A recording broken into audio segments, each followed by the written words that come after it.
You guys ready? We'll go ahead and get started. My name's Alexis King. I'm the district attorney here in the 1st Judicial District. It's Jefferson and Gilpin counties.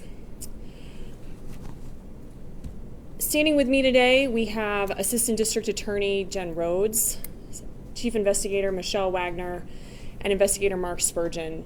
They're part of the team that worked to come to a decision in the Olde Town Arvada shooting from this summer. I appreciate the media for coming out today. This has been an event that really impacted our community, and it's important for everyone to know that we will not be filing charges against the officer who shot the Good Samaritan, Johnny Hurley, that day in June. Today, we spent the morning with the family discussing our decision. We notified the CERT commander who led the investigation, and we also notified the Arvada Police Department of our decision as well. I just want to take a moment and share my team's deepest sympathy for the Hurley family. They lost a brave son and brother that day, and we really appreciate everyone's patience as we took the time to render a decision here with the information that we needed. And take a moment to tell you a bit about our process. Here in the 1st Judicial District, we have a critical incident response team.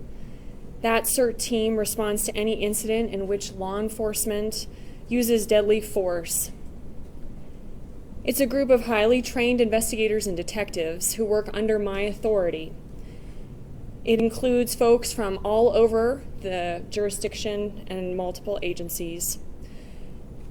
As part of the CERT team, they get to be objective, protect the integrity of the investigation, exercise independent judgment, and minimize conflicts of interest when it comes to use of force investigations.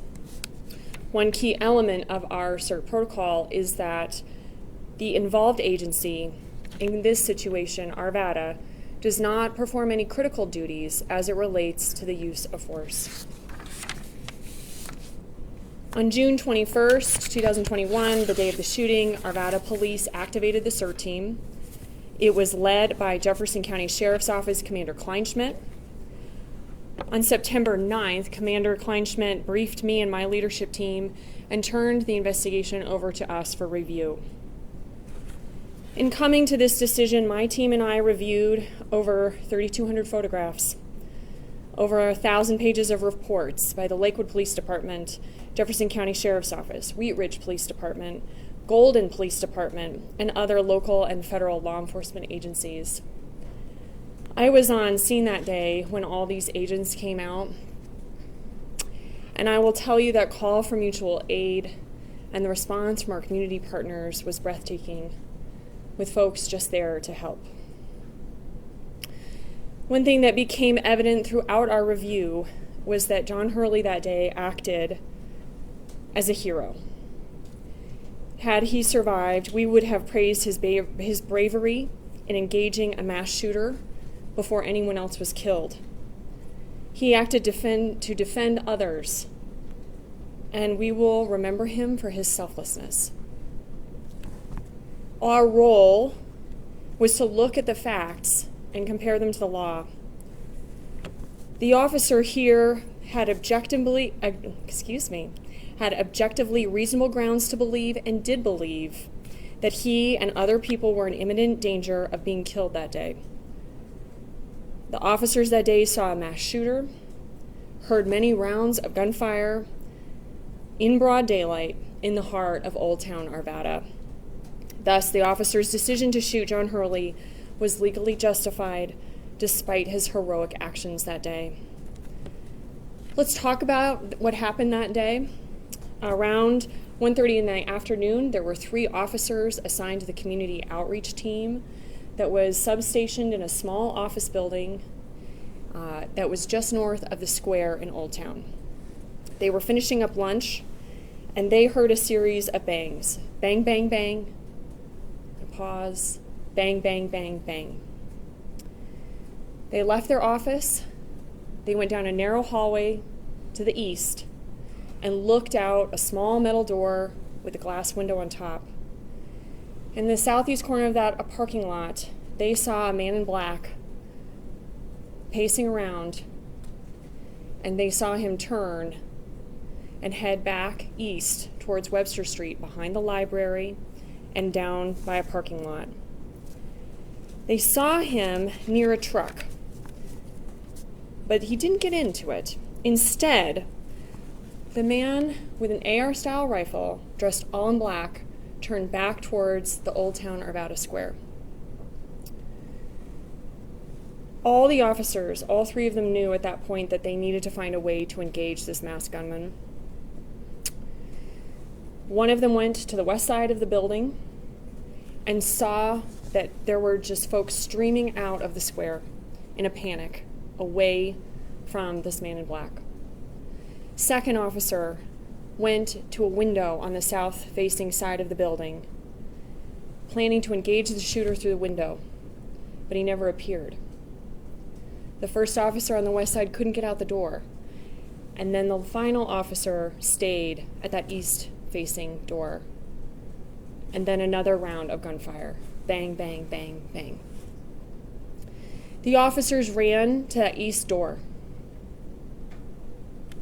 And as they came around the corner, they knew that their third officer at that east door had shot a man in a red shirt, standing near the same place that they had seen the man in black. The man in the red shirt was carrying an AR-style rifle, and it was on the ground beside him. Working on a case like this is an incredibly humbling experience because we lost 2 people that day when a mass shooter brought violence to the heart of Olde Town Arvada. We lost Officer Gordon Beasley, who was murdered for being a police officer. And we lost Johnny Hurley, a young man who made an incredible choice to engage on behalf of strangers. This left the city in mourning, and knowing the impact of these losses was a profound responsibility charged to my team and our CERT investigation.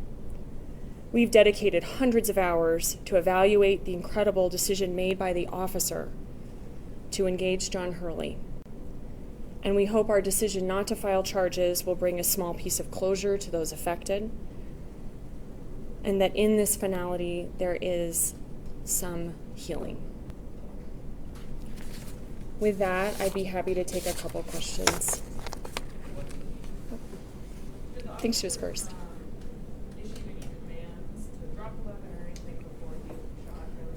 No, he did not. The officers had almost an opportunity to engage the man in black, but they never had a clear shot. And when John Hurley came into view, they had a clear shot. He was armed with both the AR and a handgun, and he was facing towards the square, just seconds after they had last seen the man in black. Does that make a difference how much you can talk about that? The fact that he didn't say drop the weapon or... Based on the facts and not only the information shared by witnesses, but also surveillance and other evidence that we collected, this officer believed and had reasonable grounds to believe that John Hurley was a second mass shooter, and he really only had a moment to safely engage him before putting others potentially at risk. You mentioned that you spoke with the family this morning. What was their reaction to you coming out and saying that there are no charges being filed? I don't want to pretend to stand in their shoes. They lost someone they just deeply treasured, but we will make ourselves available to them as needed as they process through this. Yes? What is the status of the Arvada police officer? I'm sorry, there's some audio difficulty. What is the status of the Arvada police officer? In what sense? I'm sorry. Is he still employed by APD or is he still on active duty? I don't know his formal status. I don't think he's working right now, though. What is his name? We'll be making that available later. You said that the CERT team gave you this on September 9th. Why did this investigation take so long? 2 more months for you guys to review all this? Yeah, it's a lot of information. And I think that we really took the time that was necessary to make sure that we not only reviewed, but absorbed and critiqued and considered everything that had been presented to us when it came to asking and answering that ultimate question around appropriate use of force and whether or not charges would be appropriate here. What just would body cams have helped you in this case? So here in the 1st Judicial District, not all of our officers have cameras yet. We did consider all cameras that were available that day, so there were a handful. I understand that, but since would body cams, could that have been helpful in determining what happened in making a decision? Body cams can sometimes be profoundly helpful and sometimes not, so it'd be hard to know that in a vacuum. I have a question. I know you said you reviewed, the photos, the police reports, and I think when people hear about a decision like this, they want to know maybe what was that one piece of evidence that, kind of solidified this for you, the decision not to press charges? I used to always think that there was this one magical piece of evidence, and I've come to learn that it's always a constellation. But I will tell you that the presence and the danger presented by the man in black that day, Mr. Troike, was just an overwhelming factor in the overall evaluation of community safety and the protection of other people. We're going to do one more question. Let's go, Elise. Do you know how long between Hurley being shot, how long passed between him being shot and aid being rendered to him? I don't have that information handy. We certainly could go get it for you. Our focus, though, is on the use of force piece. And so what we're really trying to figure out is what happened in the time between when officers originally knew that there was a potential threat and ultimately engaged in Mr. Hurley. We're really talking about a handful of minutes, around 3 minutes. Sorry, let's do one more. Yeah, if you don't mind just clarifying, you went through the timeline of how things happened. Can you clarify though for us, was John Hurley holding the weapon or was it on the ground when he was shot by the police officer? Certainly. The officer who shot John Hurley did see him holding and manipulating the AR-style rifle and a handgun at the time he took the shot. The other 2 officers who came down that narrow hallway saw Mr. Hurley down with the rifle beside him. All right. Thank you all so much. Really appreciate your time today. Thank you all for being here. That's the end of the press conference.